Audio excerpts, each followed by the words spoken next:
the silent, minimalist meditation hall, the academic book on Buddhist psychology, the mindfulness app on the phone, and then the sights and sounds of a temple in Bangkok or Tibet, a million chanting voices, oceans of colorful offerings, the smoke of incense, and a profound, palpable faith in beings and realms.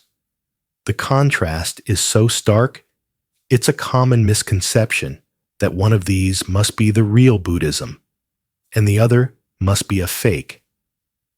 The critique is that Western Buddhism has been whitewashed, or Protestant-ized, that it has stripped out the heart, the faith, and the ritual, and kept only the clean, intellectual, self-help parts. But is this true? Welcome to the Mindful Compass. Today, we're exploring a sharp and necessary question. Is Western Buddhism a whitewashed version that ignores the devotional aspects of traditional Asian Buddhism? We'll look at the differences between form and essence, and how the Dhamma has always adapted to new cultures. Why does this matter? Because this critique can lead to two problems. It can cause Westerners to feel their practice is inauthentic, or it can lead to a kind of arrogance, a dismissal of the faith-filled heart of Buddhism as unscientific superstition. The core of the Dhamma, the truths of suffering, its cause and its end, is like the universal laws of music and harmony. These laws are timeless and true, no matter what instrument plays them. Traditional Asian Buddhism is like a grand symphony orchestra. It is a vast, powerful sensory experience. It has the strings and woodwinds, the core philosophy and meditation. But it also has the booming timpani and brass, the powerful rituals. It has the soaring choir, the sounds of chanting and devotion. It's a rich communal experience designed to move the heart and evoke a sense of awe. Modern Western Buddhism, especially the Protestant version being critiqued, is like a solo classical guitarist. The guitarist is playing the exact same music. They are using the exact same laws of harmony and melody, but the expression is different. It is minimalist, precise, quiet, and deeply introspective. The focus is on the technical and intellectual mastery of the music. One is not fake music and the other real music. The symphony is not better than the solo. They are just different expressions.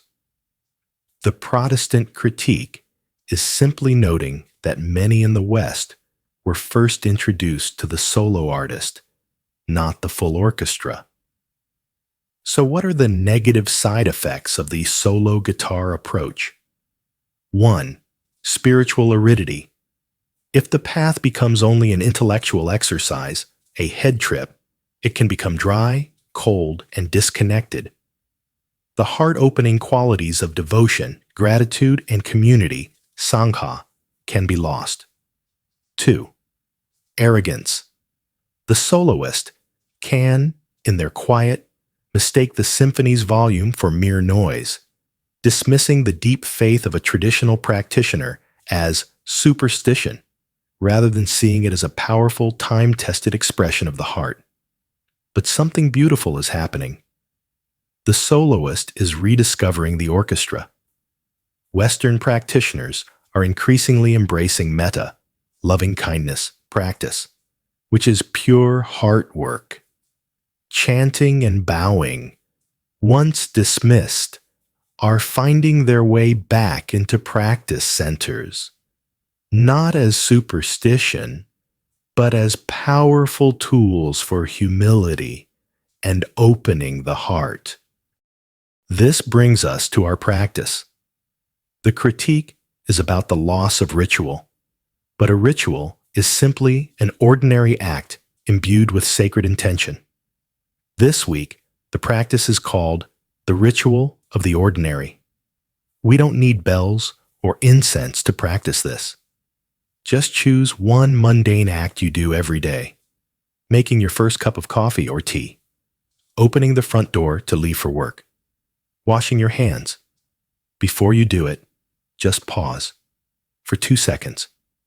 Imbue that simple act with a clear, kind intention. If you're making coffee, you might think, may this drink bring clarity, not just for me, but for my words and actions toward others. In that moment, you have bridged the gap. You have turned a mundane habit into a mindful, heartfelt ritual. You have just brought the symphony into your solo practice.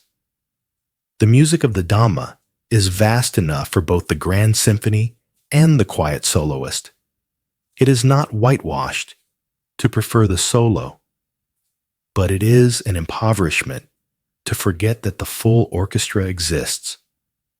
The invitation of the path is to find the expression that speaks to you, and then to play it with all your heart, whether that expression is silent mindfulness or a song of deep devotion.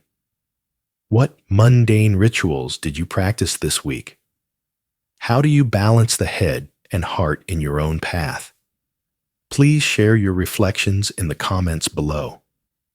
Let's learn from each other's music. Thank you for sharing this time, for walking this path with us today. May you be well, and may you find the sincere and heartfelt music of the path in whatever form it speaks to you.